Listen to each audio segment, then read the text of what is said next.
இனிவரும் காலங்களில் சிறப்பான ஆட்டத்தை வெளிப்படுத்துவேன் என்று தமிழக கிரிக்கெட் வீரர் நடராஜன் தெரிவித்துள்ளார்.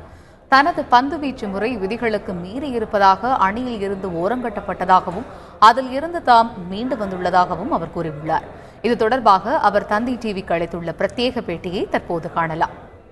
சென்னையில் போனால் தான் இந்த மாதிரி ஒரு வே இருக்குன்னு எனக்கு தெரியும். அது வரைக்கும் நான் இங்கே டென்னிஸ் பால் தான் ரொம்ப விளாண்டுட்டு இருந்தேன். ஏன்னா டென்னிஸ் பால் தான் சின்ன வயசுலேருந்து டென்னிஸ் பால் தான் ஃபஸ்ட்டு என் இனிஷியல் ஸ்டார்டிங் வந்து டென்னிஸ் பால் தான்.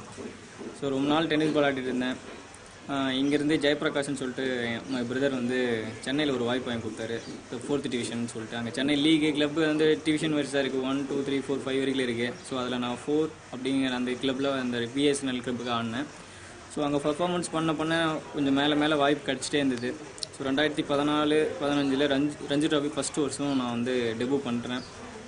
அந்த வருஷம் நான் நல்லா நான் ஒரு வருஷம் தான் ஆடினேன்.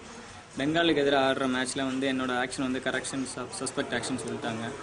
ஸோ சொன்னதுக்கப்புறம் 1 இயர் எதுவுமே ஆடல. ஸோ மைண்ட் ரொம்ப அப்செட் ஆகிருந்தது. எந்த இதுவும் ஒரு மாதிரி மூலையில் ஒடுங்கி வரங்க மாதிரி இருந்தது. ஏன்னா என்ன பண்ணுறதுன்னு தெரியல. அடுத்த கிரிக்கெட் லைஃப் போயிடுச்சு. அந்த மாதிரி ரொம்ப பயந்தேன். ஸோ எங்கள் அண்ணன் அங்கே இருக்கிற கோச்சஸ் எல்லோரும் எனக்கு பயங்கர சப்போர்ட் பண்ணாங்க. உன்னால் முடியும், மறுபடியும் உன்னால் முடியும் அப்படின்னு சொல்லி ரொம்ப பாசிட்டிவாக பேசினாங்க. அந்த நான் 1 இயராக வந்து TNC academy Sunil Subramaniam sir அவர் தான் எனக்கு கோச் பண்ணார் அந்த சஸ்பெக்ட் ஆக்ஷன் அப்போ.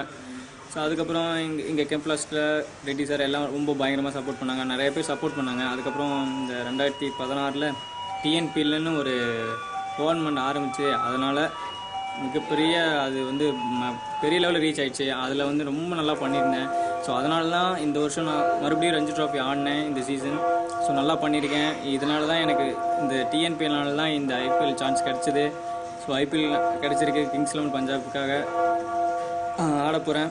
எனக்கு கொடுக்குற சான்ஸ் ரொம்ப நல்லா யூஸ் பண்ணிப்பேன். ஸோ நல்லா டீமுக்காக நல்லா ஹார்ட் ஒர்க் பண்ணி இன்னும் என்னால் முடிஞ்சது இன்னும் என்னால் எவ்வளோ முடியுமோ இன்னும் 100% 200% எஃபர்ட் போட்டு டீமுக்காக பண்ணுவேன்.